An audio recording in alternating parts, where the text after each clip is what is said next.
नमस्कार दोस्तों, मेरा नाम है विजय कुमार गिरी और मैं आप लोगों का एक बार फिर से स्वागत करता हूं अपने यूट्यूब चैनल जिसका नाम है सुहा क्लासेस फॉर एग्रीकल्चर। दोस्तों, आज हम लोग पढ़ने वाले हैं फंडामेंटल्स ऑफ एग्रीकल्चर में एग्रोनॉमी में क्रॉपिंग पैटर्न और क्रॉपिंग सिस्टम। इसका आज हम दूसरा पार्ट पढ़ने वाले हैं। एक पार्ट मैंने कल पढ़ा दिया था, उसमें कुछ चीजें जो इम्पोर्टेंट थी वो बच गई थी, उसको मैं इस पार्ट में पढ़ाऊंगा आपको। आज ये हमारा जो लेक्चर होने वाला है, ये तीसरा लेक्चर होने वाला है। फंडामेंटल्स ऑफ एग्रीकल्चर की जो सीरीज चल रही है, इसका तीसरा लेक्चर ये हो रहा है। तो इसको मैं पढ़ाना शुरू करूं उससे पहले मैं आप लोगों को बता दूं कि मैंने आप लोगों के लिए एक अल्टीमेट एग्रीकल्चर का कोर्स बना रखा है 1000 रुपए में। इसमें आप लोगों को इतने ढेर सारे सब्जेक्ट जो यहाँ पर दिए गए हैं, जो भी आप बीएससी एग्रीकल्चर करते समय जो आप सब्जेक्ट पढ़ते हो, ये सभी सब्जेक्ट बिल्कुल बेसिक से लेके बिल्कुल एडवांस लेवल तक अच्छी तरीके से आपको तैयारी कराई जाएगी। और आपको हर लेक्चर का पीडीएफ नोट्स भी प्रोवाइड कराया जाएगा, जो कि बाइलिंगुअल होगा, दोनों भाषाओं में होगा, हिंदी और अंग्रेजी में। इसको पढ़ लेने के बाद कोई भी वनडे एग्जाम हो, चाहे वो स्टेट गवर्नमेंट का कोई वनडे एग्जाम हो या फिर सेंट्रल गवर्नमेंट का कोई भी वनडे एग्जाम हो, कोई भी वैकेंसी हो, चाहे स्टेट गवर्नमेंट की हो चाहे सेंट्रल गवर्नमेंट की हो, अगर उसमें एग्रीकल्चर आ रहा है, एग्रीकल्चर पूछा जा रहा है, तो आपके लिए ये जो कोर्स होने वाला है बिल्कुल अल्टीमेट कोर्स होने वाला है। मेरी गारंटी है कि इस कोर्स को खरीद लेने के बाद आपको कहीं और से कोई बुक खरीदने की जरूरत नहीं पड़ेगी और किसी भी तरीके का और कोई भी कोर्स नहीं खरीदना पड़ेगा। यहाँ पर मैं जो आपको पढ़ाऊंगा इतना मोर देन इनफ होगा, जिस भी एग्जाम को आप क्वालिफाई करना चाहते हैं, बशर्ते उसमें एग्रीकल्चर पूछा जा रहा हो। तो ये कोर्स के बारे में बात करूं तो ये जो कोर्स होने वाला है, ये कोर्स आपका बिल्कुल 1 साल का कोर्स होने वाला है। इसको परचेज करना है तो आप इस क्यूआर कोड को स्कैन करके परचेज कर सकते हैं। और कोर्स से रिलेटेड अधिक जानकारी के लिए मेरे व्हाट्सएप नंबर 9792771793 पर संपर्क कर सकते हैं। कोर्स से रिलेटेड जो कुछ भी आपके क्वेश्चंस है, कैसे परचेज करना है, जो कुछ भी आपको जानकारी चाहिए, आपको इस व्हाट्सएप नंबर पर मिल जाएगी। चलिए अपने टॉपिक पर वापस आते हैं, पढ़ना शुरू करेंगे। क्रॉपिंग सिस्टम और क्रॉपिंग पैटर्न में कुछ चीजें जो बची हुई थी, बात करेंगे बेसिक क्रॉपिंग टर्म। जो हम क्रॉपिंग करते हैं उसमें कुछ बेसिक बेसिक टर्म का इस्तेमाल करते हैं, उनके बारे में डिटेल में समझेंगे। जैसे एक होता है सोल क्रॉपिंग या फिर सॉलिड पैटर्न या सॉलिड प्लांटिंग। सीधा सीधा इसका मतलब ये होता है कि जैसे मान लो कि हमारे पास कोई एक खेत है। ठीक, हमारे पास खेत है, क्या है, हमारे पास एक खेत है और वो खेत ये वाला है। ठीक, अब क्योंकि ये वाला खेत है, इसमें बोल रहा है सोल। सोल का क्या अर्थ होता है, सोल सोलो से बना हुआ है। सोलो का क्या मतलब होता है, अकेला। ठीक, अगर हम एक खेत में एक टाइम पर कोई एक ही क्रॉप की वेराइटी लगा रहे हैं, तो उसको हम क्या बोलते हैं, सोलो क्रॉपिंग बोलते हैं या फिर सॉलिड प्लांटिंग बोलते हैं। बिल्कुल सॉलिड है, इसमें और कोई चीज दूसरा नहीं है। ठीक, जैसे मान लो हमने अपने खेत में गेहूं लगा दिया। अब जब खेत में जिस समय पर गेहूं है, उस समय पर मेरे खेत में कोई और दूसरी फसल नहीं है, तो इसको हम क्या बोलेंगे, सोल क्रॉपिंग या फिर सॉलिड क्रॉपिंग या सोलो क्रॉपिंग भी इसको कह सकते हैं। आगे है हमारा मोनोकल्चर या monocropping. A system of growing same crop on A same land year after year. जब एक ही खेत में ईयर आफ्टर ईयर एक ही फसल लगाते रहते हैं, तो उसको हम क्या बोलते हैं, मोनोकल्चर या मोनोक्रॉपिंग बोलते हैं। ध्यान से समझना, हमने क्या किया, हमने यहाँ पर गेहूं की खेती करी। रबी के सीजन में गेहूं की खेती कर ली। खरीफ का जब सीजन आया तो यहाँ पर पानी भर गया, बाढ़ आ गई, यहाँ पानी भरा रह गया। खरीफ सीजन में हमने कोई खेती नहीं की। जायद के सीजन में भी कोई खेती नहीं करी। इसके बाद जब हमारा खेत सूखने लगा तो फिर हमने क्या करा, गेहूं की खेती फिर से कर ली रबी के सीजन में। तो बार बार गेहूं काट के गेहूं बोना, फिर गेहूं काट के गेहूं बोना, गेहूं काट के गेहूं बोना, बार बार ऐसे करा जाता है, तो इसको हम क्या बोलते हैं, मोनोकल्चर या मोनोक्रॉपिंग बोलते हैं। देखो, दोनों आपस में तुलना करने का प्रयास नहीं करना, नहीं तो कंफ्यूज हो जाओ। सोल क्रॉपिंग में एक खेत में एक बार में केवल एक ही फसल बोई जाती है। ये मिक्स क्रॉपिंग का जस्ट उल्टा होता है। मिक्स क्रॉपिंग में एक एक ही खेत में एक ही टाइम पर दो फसल बोई जाती है। लेकिन जब हम सोल क्रॉपिंग करते हैं तो एक एक टाइम पर एक खेत में केवल एक ही फसल रहती है। मोनोकल्चर में ईयर आफ्टर ईयर एक ही फसल ग्रो करते हैं। जैसे दूसरा एग्जांपल आपको देता हूं, एग्जैक्ट एग्जांपल ये है, ये हमारा राइस है। जो भारत के नॉर्थ ईस्ट वाले रीजन है, कुछ झारखंड के जो जंगली एरियाज हैं, और इसके साथ साथ जो मध्य प्रदेश का कुछ पठारी भाग है, वहां पर क्या होता है, शिफ्टिंग कल्टीवेशन होती है। और शिफ्टिंग कल्टीवेशन में ज्यादातर वो लोग धान की खेती करते हैं, जंगल साफ करेंगे, धान की खेती करेंगे और उसके बाद फिर धान की खेती करेंगे। वो ज्यादातर धान की ही खेती करते हैं, तो इसीलिए उसको क्या बोलते हैं, मोनोक्रॉपिंग या फिर मोनोकल्चर कहते हैं। आगे क्या है, cropping scheme, cropping system, cropping pattern और क्रॉपिंग स्कीम। तो क्रॉपिंग सिस्टम और क्रॉपिंग पैटर्न मैंने आप लोगों को समझा दिया था। क्रॉपिंग स्कीम क्या होता है इसको समझेंगे। A plant for raising crop on individual farm plant to get maximum return from each crop without harming soil fertility. हमारे खेत की जो फर्टिलिटी है उसको बिना कोई नुकसान पहुंचाए जब हम अपने फार्म के खेत में मैक्सिमम प्रोडक्शन करने के लिए कोई एक क्रॉप लगाते हैं, कोई एक क्रॉप लगाने का प्लान बनाते हैं, तो उसको हम क्या बोलते हैं, स्कीम बोल। ठीक, हमने अपने दिमाग में जो प्लान बनाया है उसी प्लान को हम क्या बोलते हैं, उसी प्लान को हम क्रॉपिंग स्कीम बोलते हैं। और जब यही क्रॉपिंग स्कीम यथार्थ में होने लगता है तो उसको हम क्रॉपिंग पैटर्न बोलते हैं। और जब क्रॉपिंग पैटर्न के साथ साथ मैनेजमेंट भी जुड़ जाता है तो ये बन जाता है हमारा क्रॉपिंग सिस्टम। ये तीनों चीजें आई होप आपको क्लियर हो गई होंगी। दो चीज जो कल पढ़ाया था और एक चीज जो आज पढ़ाया हूं। अब हम आगे समझते हैं मल्टीपल क्रॉपिंग, जिसको हम क्या कहते हैं, बहुफसली खेती कहते हैं। जब हम एक खेत में एक साल में दो या दो से अधिक फसलों को उगाते हैं एक ही खेत में, तो उसको हम क्या बोलते हैं, उसको हम मल्टीपल क्रॉपिंग बोलते हैं। ये कई तरीके का होता है, अभी आगे हम एक एक करके आपको डिटेल में समझाएंगे। मल्टीपल क्रॉपिंग के बारे में बात करें तो ये कई तरीके का होता है, जैसे हमारा इंटर क्रॉपिंग है, मिक्स्ड क्रॉपिंग है, सिक्वेंशियल क्रॉपिंग है और रिले क्रॉपिंग है। जिसमें सिक्वेंशियल क्रॉपिंग नॉन ओवरलैपिंग होता है और रिले क्रॉपिंग ओवरलैपिंग होता है। कैसे होता है इन चारों के बारे में डिटेल में अभी आपको मैं बताता हूँ एक एक करके। जैसे सबसे पहले है हमारा इंटर क्रॉपिंग। इंटर क्रॉपिंग के कॉन्सेप्ट और टाइप के बारे में बात करें तो क्या होता है, intercropping is growing two or more crops simultaneously on the same piece of land with a definite row arrangement और mixed ratio। जैसे wheat और मस्टर्ड की जब हम खेती करते हैं तब ध्यान से समझना। इंटरक्रॉपिंग, इंटर का क्या मतलब होता है, बीच में। ठीक, तो जब हम कोई दो लाइन किसी दो अलग अलग फसल के लगाते हैं तो उसको हम क्या बोलते हैं, इंटरक्रॉपिंग बोलते हैं। यहाँ पर सीधा सीधा लिख रहा है टू या फिर मोर देन टू क्रॉप सिमुलटेनियसली, बोले तो एक साथ एक ही खेत में दो या दो से अधिक फसल जब हम एक ही खेत में लगाते हैं जिनका रो अलग अलग होता है। जैसे यहाँ पर आपको अलग रो दिख रही है एक दूसरी फसल की और यहाँ पर आपको एक रो दिख रही है ये दूसरे फसल की है। दो रो इस फसल की लगी है और दो रो इस फसल की लगी है। इस तरीके से अलग अलग रो में खेती करी जा रही है, तो इसको हम क्या बोलते हैं, इंटर क्रॉपिंग बोलते हैं। जैसे आपका गेहूं है और मस्टर्ड है।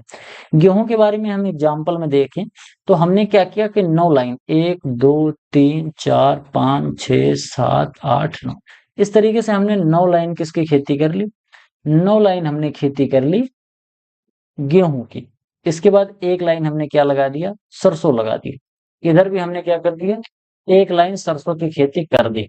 आगे फिर हम क्या करेंगे, फिर से हम यहाँ पर 1 2 3 4 5 6 7 8 9, इस तरीके से फिर से हमने 9 लाइन क्या कर दिया, 9 लाइन फिर से हमने गेहूं की खेती कर ली और एक सरसों। तो यहाँ पर आपको दिख रहा होगा ये 3 लाइन सरसों की हो गई, बाकी 9 लाइन यहाँ और 9 लाइन यहाँ, ये गेहूं की हो गई। तो इस तरीके से जो हम खेती करते हैं तो इसको क्या बोलते हैं, इंटरक्रॉपिंग बोलते हैं। इसमें लाइन में रहता है हर चीज, दो या दो से अधिक फसल रहेगी लेकिन सभी लाइन में रहेगी। अब ध्यान से समझना, जो हमारी इंटरक्रॉपिंग होती है ये भी कई तरीके की होती है। जैसे एक तो होता है parallel cropping, growing crop of different growth habit with zero competition. जब हम कोई दो क्रॉप ऐसी ग्रो करते हैं जो कि हमारे खेत में ऐसी हो तो आपस में बिल्कुल कंपटीशन नहीं करें, जिसको हम क्या बोलते हैं, सप्लीमेंट्री क्रॉपिंग। सप्लीमेंट्री क्रॉपिंग होती है, इसके बारे में मैंने आप लोगों को अल्टीमेट एग्रीकल्चर का जो मैंने पेड कोर्स लॉन्च कर रखा है उसमें डिटेल में पढ़ा रखा है। तो पैरेलल क्रॉपिंग में सीधा सीधा मतलब है कि हम ऐसी दो फसलों का चुनाव करते हैं जो आपस में एक दूसरे से बिल्कुल भिन्न है। इनकी हाइट भिन्न है, ग्रोइंग हैबिट भिन्न है, रूट इनकी अलग अलग अलग है, न्यूट्रिएंट की जो रिक्वायरमेंट है उसका टाइम भी अलग अलग है। तो इस तरीके की जो क्रॉपिंग होती है उसको हम क्या बोलते हैं, पैरेलल क्रॉपिंग बोलते हैं। ये हमारा जैसे ब्लैक ग्राम है और मेज है। ब्लैक ग्राम जो होता है इसकी जड़ें बहुत नीचे तक जाती हैं और ये दलहनी फसल है, जबकि जो हमारा मेज है इसकी जो जड़ है बहुत नीचे तक नहीं जाती, इसकी अपेक्षा थोड़ा कम जाती है और ये एक अनाज वाली फसल है। इसकी हाइट ज्यादा होती है मेज की, और ब्लैक ग्राम की जो हमारी हाइट होती है वो कम होती है। तो आपस में इन दोनों में कोई कंपटीशन नहीं होता है, तो इसको हम क्या बोलते हैं, पैरेलल क्रॉपिंग बोलते हैं। अगला है कंपेनियन क्रॉपिंग, यानी कि production of both intercrop in equal to their sole planting, इसको हम कंपेनियन क्रॉपिंग बोलते हैं। इसको आप ध्यान से ऐसे समझो कि जैसे मान लो हमारे पास एक खेत है, अगर इस खेत में हम केवल आलू की बुआई करते तब भी हम 100 पौधे लगाते। एग्जाम्पल से समझना, अगर हम केवल आलू की बुआई करते तब भी 100 पौधे लगा रहे हैं, और जब हम पोटैटो की केवल बुआई करते तब भी हम 100 पौधे लगा रहे हैं, और जब हम पोटैटो और पोटैटो के साथ साथ शुगर केन भी लगा रहे हैं, जब दोनों एक साथ ग्रो कर रहे हैं तब भी हमारा आलू 100 पौधे हैं, और इसके साथ साथ शुगर केन के भी मान लो 50 पौधे लग जा रहे हैं। तो आप ध्यान से देखोगे कि यहाँ पर भी आलू 100 ही था और यहाँ पर भी आलू 100 ही है, जबकि हमें शुगर केन एक्स्ट्रा मिल गया।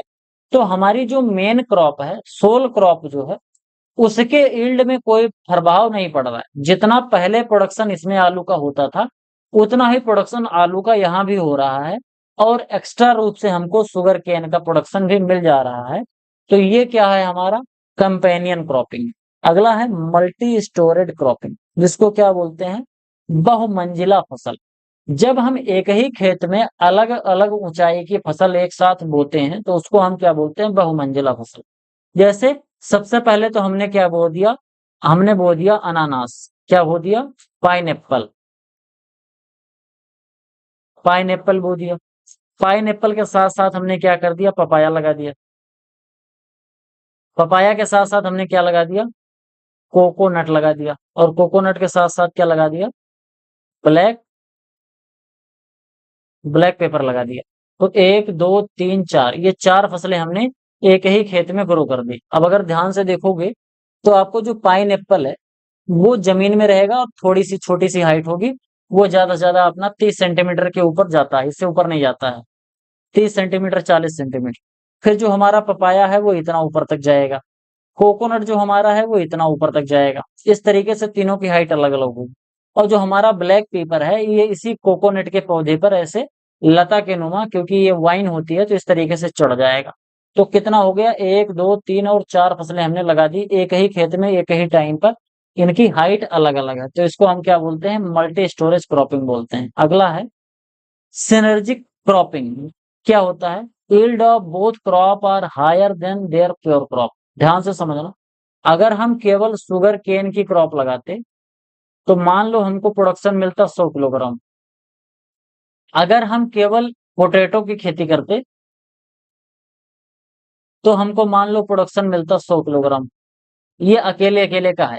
लेकिन अब हमने क्या कर दिया, हमने शुगर केन का और शुगर के केन के साथ साथ पोटैटो दोनों की खेती एक साथ कर दी, तो हमको प्रोडक्शन कितना मिल गया, 120 किलोग्राम शुगर केन मिल गया और 110 किलोग्राम हमको पोटैटो मिल गया। दोनों कितना हो गया, हमको 230 किलोग्राम प्रोडक्शन मिल गया। तो 30 किलोग्राम हमको एक्स्ट्रा मिल गया ना, 30 किलोग्राम नहीं एक्स्ट्रा मिल गया, 130 किलोग्राम एक्स्ट्रा सीधे सीधे मिल गया। क्यों, अगर उतने ही खेत में हम केवल शुगर केन लगाते तो केवल 100 किलो पाते, अगर उतने ही खेत में केवल हम आलू लगाते तो भी केवल 100 किलो ही पाते। अगर हमने दोनों एक साथ लगा दिया तो 100 किलो तो हमने क्या हुआ, शुगर केन को 120 किलो पा लिया और आलू को 110 किलो पा लिया, यानी कि दोनों का प्रोडक्शन हो गया, यानी कि 2 गुने से भी ज्यादा का प्रोडक्शन हमने कर लिया। जहां या तो हमें केवल 100 किलोग्राम केवल गन्ना मिलता, या तो फिर हमें केवल 100 किलोग्राम आलू मिलता, वहां पर हमें क्या मिल रहा है, हमको दोनों मिल रहा है, शुगर केन भी मिल रहा है और आलू भी मिल रहा है, और दोनों से ज्यादा मिल रहा है, जितना पहले मिलना चाहिए था उससे ज्यादा मिल रहा है। अगला है इंटरक्रॉपिंग के टाइप कौन कौन से होते हैं। एक तो एडिटिव सीरीज इंटरक्रॉपिंग होती है, एक रिप्लेसमेंट सीरीज इंटरक्रॉपिंग होती एडेटिव सीरीज इंटरक्रॉपिंग और रिप्लेसमेंट सीरीज ऑफ इंटरक्रॉपिंग कैसी होती है, मैं आप दोनों को बताता हूँ, दोनों को आपको बता देता हूँ, ध्यान से समझना। हमने क्या किया, 1 2 3 4 5 6 7 8 9 10, ये हमने 10 लाइन किसी एक पौधे की ग्रो करी है। क्या करा है, 10 लाइन हमने किसी पौधे की ग्रो करी है। अब हमने क्या किया, इस जगह पर हमने क्या कर दिया, यहाँ पर हमने क्या कर दिया, जस्ट सेकेंड, ये हमने 10 लाइन ग्रो कर रखी है। हमने क्या किया कि हर दूसरी लाइन के बाद में यहाँ पर हमने क्या कर दिया, हर दूसरी लाइन के बाद में हमने एक फसल और लगा दी। हर दूसरी लाइन के बाद एक फसल इसमें और लगा दी, तो 2 फसल हमने लगा दी। कैसे, जो पहले अगर हम मान लो अकेले केवल ये लाल वाली फसल ग्रो करते तो भी इतनी ही लाइन रहती, तब भी 10 ही लाइन रहती अगर लाल वाली फसल लगाते। लेकिन हरी वाली जब फसल हमने लगाई तो हमने क्या कर दिया, बीच बीच में लगा दिया, यानी कि लाल वाली फसल की स्पेसिंग में कोई भी चेंज नहीं किया। इनका जो अकेले जो अगर बेस क्रॉप या मेन क्रॉप जो होती, उसका प्रोडक्शन तभी भी उतना ही था जितना अब हम इंटर क्रॉप में कर रहे हैं, तब भी 10 लाइन है, और जब मिला के बो रहे हैं तब भी 10 लाइन है। तो इसमें एक्स्ट्रा क्या हुआ, इसमें एडिटिव का मतलब सीधा सीधा इसमें ऐड हो रहा है। ऐड क्या हो रहा है, इसमें हरी लाइन 1 2 3 4, 4 लाइन इसमें हरी जो है वो ऐड हो गई। अगला है हमारा रिप्लेसमेंट सीरीज इंटरक्रॉपिंग। इसमें क्या होता है, मान लेते हैं हमारे पास ये 1 2 3 4 5 6 7 8 9 10, ये हमारे पास मान लेते हैं 10 लाइन एक फसल की है। अगर हम अकेले ग्रो करते इस लाइन को तो हमारे पास ये 10 फसल होती। हमने क्या किया, हर दूसरी लाइन को हमने रिप्लेस कर दिया। क्या कर दिया, हर दूसरी लाइन को हमने रिप्लेस कर दिया, यानी कि अगर हम अकेले लगाते तो इस तरीके से 10 लाइन लगाते, लेकिन अब हमने इंटरक्रॉपिंग करनी है तो हमने क्या किया कि हर तीसरी लाइन को हमने डिलीट कर दिया, तीसरी लाइन को किसी दूसरी फसल से हमने चेंज कर दिया।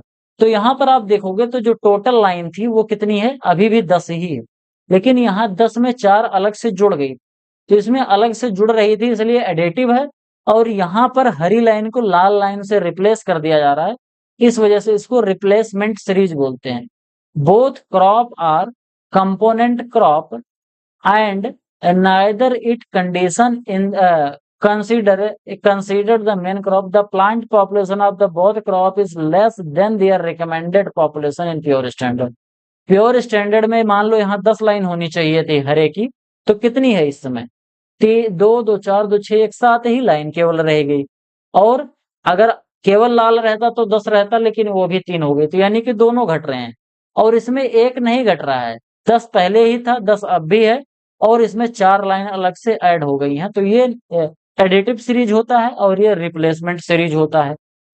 आई होप आपको अच्छे से समझ में आया होगा कि ये दोनों का मतलब होता क्या है। प्रीरिक्विजिट्स ऑफ सक्सेसफुल इंटरक्रॉपिंग, यानी कि सफल अंतः फसल के लिए पूर्वापेक्षाएं क्या होनी चाहिए, यानी कि अगर हम इंटरक्रॉपिंग कर रहे हैं तो इंटरक्रॉपिंग करते समय हमको कौन कौन सी चीजें ध्यान में रखनी होती है जिससे जो हमारी इंटरक्रॉपिंग है वो सक्सेसफुल हो जाए। कैसे करेंगे, the time off peak nutrient demand of the component crop should not overlap, यानी कि दोनों क्रॉप जो हैं, दोनों क्रॉप की जो न्यूट्रिएंट की रिक्वायरमेंट है वो अलग अलग टाइम पर हो।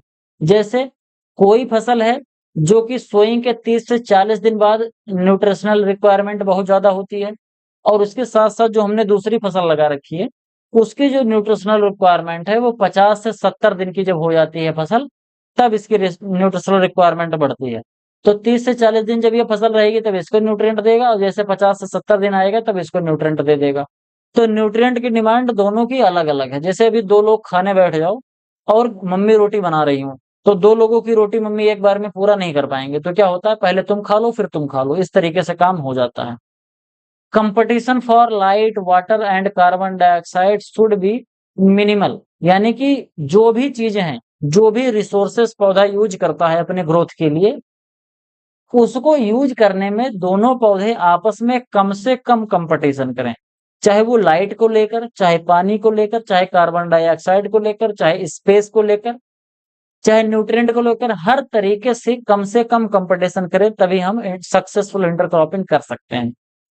Complementary complementarity should exist between the component crop. जो हमारे पास कंपोनेंट क्रॉप होती है, घटक फसलों के बीच पूरकता मौजूद होनी चाहिए, बोले तो कंप्लीमेंट्री होनी चाहिए, दोनों क्रॉप एक दूसरे का फायदा करें। जैसे तुम कुछ हमारा फायदा कर दो, हम कुछ तुम्हारा फायदा कर दें। जैसे गेहूं और चने, गेहूं और चने की जब बुआई एक साथ कर देते हैं, तो चने के जो जड़ों में राइजोबियम होता है, वो गेहूं को न्यूट्रिएंट दे देता है, नाइट्रोजन। और गेहूं क्या करता है, गेहूं सॉरी, इसका एग्जाम्पल थोड़ा सा गड़बड़ हो गया। चना नहीं, मैं यहाँ पर मटर लगा देता हूँ। क्या लगा देता हूँ? मटर। क्या हो जाएगा, मटर के अंदर जो राइजोबियम है वो गेहूं को मिल गया, यानी कि गेहूं का नाइट्रोजन के रिक्वायरमेंट मटर पूरी करवा दे रहा है अपने राइजोबियम से, इसके जड़ों में जो रूट नोड्यूल्स है। और मटर को ग्रो होने के लिए, जस्ट सेकंड, इसको गेहूं ना करके यहाँ पर हम सरसों कर देते हैं। क्या कर देते हैं? सरसों कर देते हैं। तो सरसों और मटर की खेती कर रहे हैं। तो मटर की जो रूट नोड्यूल्स हैं, जो नाइट्रोजन दे रहे थे, वो हमको सरसों में मिल गए, यानी सरसों ने नाइट्रोजन को उपयोग कर लिया। अब मटर को ग्रो होने के लिए सहारे की जरूरत है, तो मटर को सहारा कौन दे देगा? सरसों दे देगा। यानी कि मटर ने सरसों की मदद करी और सरसों ने मटर की मदद कर दी।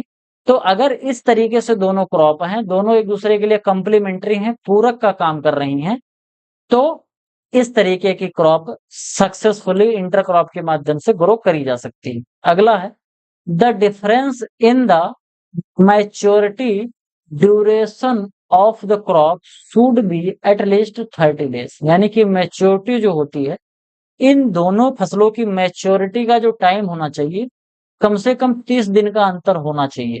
एक फसल हमारी अगर मान लो 90 दिन में तैयार हो रही है, तो दूसरी फसल 120 दिन में तैयार हो पाए, जिससे कि दोनों को आराम से हम हार्वेस्टिंग कर सकें, दोनों लाइन की अलग अलग आराम से हार्वेस्टिंग कर सकें। नहीं तो दोनों एक साथ ही हार्वेस्टिंग के लिए आ जाएगी, तो हम हार्वेस्टिंग करने में प्रॉब्लम हो सकती है। मिक्स क्रॉपिंग और सिक्वेंशियल क्रॉपिंग क्या होता है? जैसे मैंने इंटर क्रॉपिंग बताया था, तो उसमें लाइन में बुआई हो रही थी, लेकिन मिक्स क्रॉपिंग में क्या होता है? कल्टीवेशन टू और more crop simultaneously on the same field without a definite row. इसमें ध्यान से समझना, कोई डेफिनिट रो नहीं होता है, कोई फिक्स रेशियो नहीं होता है। ये ट्रेडिशनल मेथड होता है, ड्राई लैंड एरिया में ग्रो किया जाता है। इसमें दो फसलों को एक ही साथ ग्रो कर देते हैं, कोई लाइन नहीं होती। जैसे ब्रॉडकास्टिंग करते हैं ना, छिटकवा विधि से जो खेती करते हैं, बीजों की बुआई जो छिटकवा विधि से करी जाती है, कोई दो फसल ले लिए, दोनों की बुआई ऐसे कर दिए। जैसे गेहूं और सरसों की बुआई लाइन में अगर करेंगे तो इंटरक्रॉपिंग हो गया 9:1 में। अगर गेहूं और सरसों की बुआई हमने छिटकवा विधि से कर दी, तो वो क्या हो जाएगा? सीधे सीधे वो मिक्स क्रॉपिंग हो जाएगा, क्योंकि प्रॉपर कोई लाइन नहीं है कि हाँ ये सरसों की लाइन है, ये गेहूं की लाइन है, इस तरीके की लाइन कोई नहीं है। तो ये भी हमारा क्या हो जाएगा? Mix cropping. ये भी एक तरीके का मल्टीपल क्रॉपिंग का ही एग्जाम्पल है। अगला है हमारा सिक्वेंशियल क्रॉपिंग। एक फसल हमने यहाँ पर ग्रो करी, यहाँ पर हमने सोइंग करी, यहाँ पर हार्वेस्ट कर लिया, फिर अगली फसल यहाँ पर सोइंग करी, हार्वेस्ट कर लिया, यहाँ पर सोइंग करी, फिर हार्वेस्ट कर लिया, यहाँ पर सोइंग करी, फिर हार्वेस्ट कर लिया। ये टाइम चल रहा है, यानी कि दूसरी फसल पहले हमने हार्वेस्ट की, और हार्वेस्टिंग करने के बाद फिर दूसरी फसल बोई। यानी कि आज हमने जैसे मान लो कोई फसल की हार्वेस्टिंग कर ली, अब 2-3 दिन के अंदर खेत पे प्रिपरेशन कर लेंगे, टिलेज विलेज करके कायदे से सेट कर लेंगे, और उसके बाद फिर इसमें दूसरी फसल ग्रो कर देंगे। तो एक फसल एक के बाद एक के बाद एक, यानी कि कोई ओवरलैपिंग नहीं हो रहा। तो इसको हम क्या बोलते हैं? Sequential cropping. यानी कि जैसे मान लो पहले धान की खेती करो, फिर धान को काट लो, धान को काटने के बाद फिर गेहूं की खेती करो, फिर गेहूं को काट लो, गेहूं के बाद फिर मूंग की खेती करो। तो ये हो रहा है, जो धान गेहूं मूंग, ये जो सीक्वेंस चल रहा है, ये हमारा किसका एग्जाम्पल है? ये सिक्वेंशियल क्रॉपिंग का एग्जाम्पल होता है। अगला है हमारा रिले क्रॉपिंग। इसमें क्या होता है? इसमें एक फसल हमने यहाँ पर ग्रो करी, यहाँ पर सोइंग करी, यहाँ पर हार्वेस्ट करी। हार्वेस्टिंग से जस्ट पहले यहाँ पर हमने दूसरे फसल की सोइंग कर दी, यहाँ पर हार्वेस्ट कर लिया। अब इसकी हार्वेस्टिंग करने से जस्ट पहले हमने फिर से दूसरे फसल की सोइंग कर ली। अब यहाँ पर आपको दिख रहा होगा कि ये जो टाइम ड्यूरेशन है, इस टाइम ड्यूरेशन पर हमारे खेत में दो फसलें खड़ी हुई हैं। यहाँ पर आपको दिख रहा होगा, यहाँ पर आपको एक फसल दिख रही होगी और ये दूसरी फसल है। गेहूं की हार्वेस्टिंग होनी है, गेहूं की हार्वेस्टिंग करने से पहले ही यहाँ पर एक दूसरी फसल ग्रो कर दी गई। जैसे दूसरा एग्जाम्पल हम लेते हैं राइस का, और राइस के साथ साथ बरसीम का। अब बरसीम और राइस के बारे में अगर हम बात करें, तो राइस की जब हमको हार्वेस्टिंग करनी होती है, तो राइस की हार्वेस्टिंग करने से 10 दिन पहले हम बरसीम की बुआई कर देते हैं राइस वाले खेत में ही। फिर बाद में राइस की हार्वेस्टिंग कर लेते हैं, और जब हम राइस की हार्वेस्टिंग कर रहे होते हैं, तब उस समय हमारी बरसीन का जो डेट ऑफ सोइंग होता है वो 10 दिन हो गया रहता है। हम हर राइस को हार्वेस्ट कर लेते हैं और बाद में हमारी बरसीन ग्रो हो जाती है। तो ये क्या होता है, रिले क्रॉपिंग इसको कहते हैं। इसको कई जगह पर पैरा और उटेरा सिस्टम भी कहते हैं, तो ये भी याद कर लेना। कई जगह पर इसको क्या कहते हैं, पैरा या उटेरा प्रणाली भी इसको कहा जाता है। तो ये चाहे रिले क्रॉपिंग बोल लो या फिर पैरा या उटेरा क्रॉपिंग बोल लो। आगे हमारा मल्टी स्टोरेज या फिर multi multi multi tiered multi tiered sorry multi tiered, चाहे मल्टी स्टोरेज बोल लो या मल्टी टायर्ड क्रॉपिंग सिस्टम बोले तो बहुमंजिला या फिर बहुस्तरीय। अभी मैंने आप लोगों को बताया था ना, जो बरसिंग वो बताया था ना कि पहले आप नाशपाती की खेती कर लो, पाइनएप्पल की, और पाइनएप्पल के बाद फिर आप पपाया की खेती कर लो, फिर उसके कर लो कोकोनट की, और कोकोनट के बाद ब्लैक पेपर की खेती कर लो। 4 फसलें एक साल लगाओगे अलग अलग हाइट की। तो यही होता है हमारा मल्टी स्टोरेज क्रॉपिंग या फिर बहुमंजिला फसली। आगे है choice of crop for intensive cropping. अगर हमको इंटेंसिव क्रॉपिंग करनी है, यानी कि ज्यादा फसलें ग्रो करनी है एक साल के अंदर अंदर, तो क्या करना चाहिए, crop should be arrange to avoid negative allelopathic effect and nutrients competent for the same soil layer. जो भी हम क्रॉप ग्रो कर रहे हैं उनके बीच में एलोपैथिक इफेक्ट नहीं होना चाहिए। एलोपैथिक इफेक्ट यानी कि एक पौधा जो है वो कुछ इस तरीके का केमिकल निकाल रहा है जो हमारे दूसरे पौधे के लिए हार्मफुल होता है, तो इस तरीका का नहीं होना चाहिए। इसके साथ साथ न्यूट्रिएंट के लिए कंपटीशन नहीं होना चाहिए। लेग्यूम जरूर हमको ऐड करना चाहिए अपने क्रॉपिंग पैटर्न में। जो भी हम फसल लगा रहे हैं उसमें साल भर में एक बार लेग्यूम जरूर लगाना चाहिए। Vegetable valuable due to high cost value nutritional benefit supplementary intercropping और रिले क्रॉपिंग। शॉर्ट ड्यूरेशन की क्रॉप होनी चाहिए। फोटो पीरियोडिक इनसेंसिटिव जीनोटाइप होना चाहिए। अगर उसको थोड़ा सा ज्यादा सनलाइट मिले या थोड़ा सा कम सनलाइट मिले तो भी कोई दिक्कत ना हो, तभी हम फसलों को ग्रो कर सकते हैं। तो कुछ इंपॉर्टेंट चीजें हैं, न्यूट्रिएंट के प्रति ज्यादा कंपटीशन ना करती हो फसलें, एलोपैथिक इफेक्ट ना होता हो, अपने क्रॉपिंग सिस्टम क्रॉपिंग जो हमारा पैटर्न है उस क्रॉपिंग पैटर्न में जो क्रॉपिंग स्कीम हमने बनाई है उस क्रॉपिंग स्कीम में दाल वाली फसलें जरूर होनी चाहिए।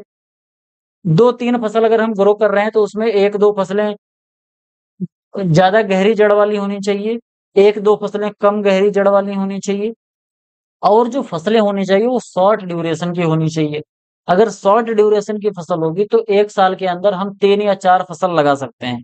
लेकिन अगर लॉन्ग ड्यूरेशन की फसल होगी, ज्यादा लंबे समय तक फसल रहेगी खेत में, तो हम ढेर सारी फसल 3 या 4 फसल एक साल के अंदर नहीं लगा पाएंगे। तो ये कुछ इंपॉर्टेंट चीजें होती हैं जो इंटेंसिव क्रॉपिंग अगर हमको करनी है, जिसको हम क्या बोलते हैं, सघन खेती करनी है, तो ये सभी चीजें जरूर ध्यान में रखनी होती हैं। आगे है इनोवेटिव फार्मिंग टेक्निक, जिसमें हम टेरा फार्मिंग होता है। टेरा फार्मिंग जो होता है इस तरीके से होता है, इसमें पूरे खेत को एक कंट्रोल चेंबर में रख दिया जाता है। पूरा जो खेत है उसको एक प्रोटेक्टिव लेयर के अंदर ढक दिया जाता है, और इसके अंदर का जो भी इन्वायरमेंट है उसको बिल्कुल अर्थ का इन्वायरमेंट बनाया जाता है। या फिर दूसरी भाषा में बोले कि पौधे की ग्रोथ के लिए जिस तरीके का इन्वायरमेंट चाहिए, जिस तरीके का सॉइल चाहिए, जो भी न्यूट्रिएंट चाहिए, ये सभी एक प्रोटेक्टिव लेयर के अंतर्गत यहाँ पर रख के खेती करते हैं। इसको कहते हैं टेराफॉर्मिंग। ये टेराफॉर्मिंग जो टेक्निक है अभी फिलहाल ये लेबोरेटरी में ही है, और इसका जो इस पे है प्रयोग वो चल रहा है। इसका मेन मकसद तो ये है कि आने वाले समय में जब पृथ्वी के लोग जाके मंगल ग्रह पर रहने लगेंगे, तो वहां पर जब स्टार्टिंग में ये जाएंगे तो वहां पर खेती करेंगे कैसे, क्योंकि मंगल का वातावरण ऐसा नहीं है जिस तरीके से पृथ्वी का है। तो वहां पर प्रॉपर तरीके से हम कल्टीवेशन कर पाए, इसीलिए एक ऐसे प्रोटेक्टिव इन्वायरमेंटल क्लाइमेट बनाया जाता है, एक प्रोटेक्टेड ऐसा आर्टिफिशियल इन्वायरमेंट बनाया जाता है जिससे कि हम एक कंट्रोल इन्वायरमेंट में फसलों की खेती कर पाए। तो इसी को टेराफॉर्मिंग बोला जाता है। ये अभी डेवलप किया जा रहा है, और इसके साथ साथ जो हमारे प्लांट्स हैं इनके अंदर भी बायोलॉजिकली इंजीनियरिंग करी जा रही है, जेनेटिक इंजीनियरिंग इसके अंदर भी किया जा रहा है कि जिससे जो पौधे हैं ये थोड़े हार्श कंडीशन यानी कि थोड़े से टेम्परेचर फ्लक्चुएशन को डेवलप कर रजिस्ट कर ले जाएं। तो इस तरीके का जो मंगल ग्रह का जो इन्वायरमेंट है उसके हिसाब से पौधे को डेवलप किया जा रहा है। तो थोड़ा सा पौधे को डेवलप करेंगे, थोड़ा सा इन्वायरमेंट को चेंज करेंगे, तो दोनों तरीके से करके फिर टेराफॉर्मिंग का एक मिक्स कॉन्सेप्ट आया है। अगला है हमारा aeroponics, a technique of growing plants in an air or mist environment without soil। जब किसी बिना सॉयल के, बिना किसी रूटिंग मीडियम के हम खेती करते हैं तो उसको एरोपोनिक्स बोलते हैं। इसमें जो वाटर की सेविंग होती है वो लगभग 98% सेविंग हो जाती है।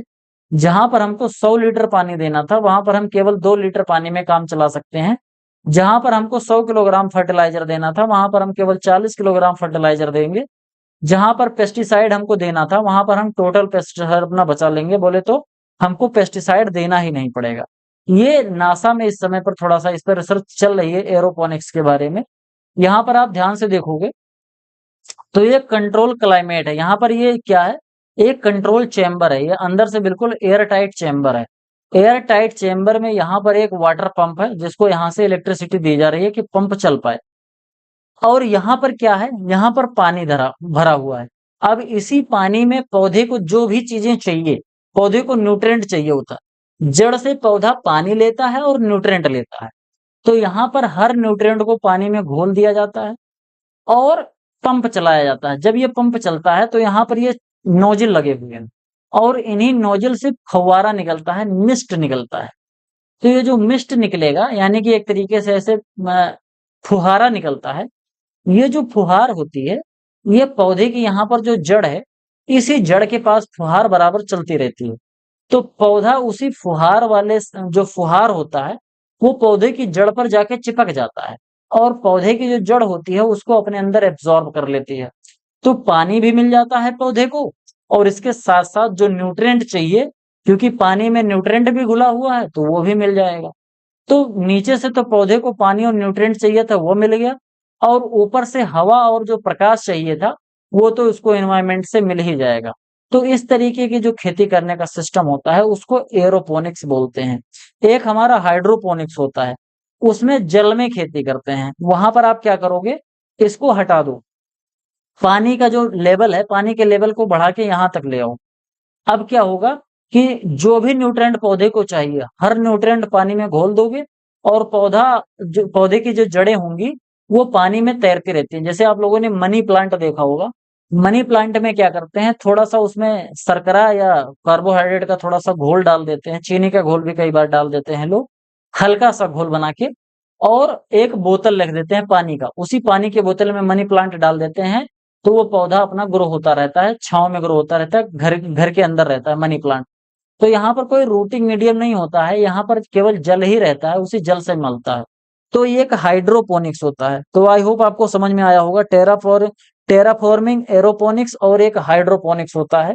ये तीन चीजें जो हैं ये हमारी इनोवेटिव फार्मिंग टेक्निक है जो अभी इनोवेट करी जा रही हैं। बहुत अच्छी तरीके से इनके अंदर अभी इनोवेशन तो नहीं हुआ है कि ये अभी ये लोकल लेवल पे होना स्टार्ट हो जाए, लेकिन इस पर रिसर्च दिन ब दिन चलता जा रहा है। तो आज की वीडियो में केवल इतना ही। आई होप आपको वीडियो पसंद आया होगा। वीडियो पसंद आया हो तो वीडियो को लाइक करिए, चैनल को सब्सक्राइब नहीं किया हो तो सब्सक्राइब जरूर करिए। आपके जो सुझाव हैं कमेंट बॉक्स में जरूर लिखिए। चैनल को अपने दोस्तों के साथ ज्यादा से ज्यादा शेयर कीजिए। यहाँ पर आपको एक वीडियो दिख रही होगी, इस वीडियो को आप देख के समझ सकते हो कि मैंने जो अल्टीमेट एग्रीकल्चर का कोर्स लॉन्च कर रखा है उसमें आपको क्या क्या चीजें मिलने वाली हैं और इसको आपको परचेज कैसे करना है। इसके साथ साथ यहाँ पर आपको एक प्लेलिस्ट दिख रही होगी, इस प्लेलिस्ट को भी आप फॉलो करके अपनी नॉलेज को बढ़ा सकते हैं। तो आज की वीडियो में केवल इतना ही, मिलते हैं किसी दूसरी वीडियो में, तब तक के लिए इजाजत दीजिए। धन्यवाद।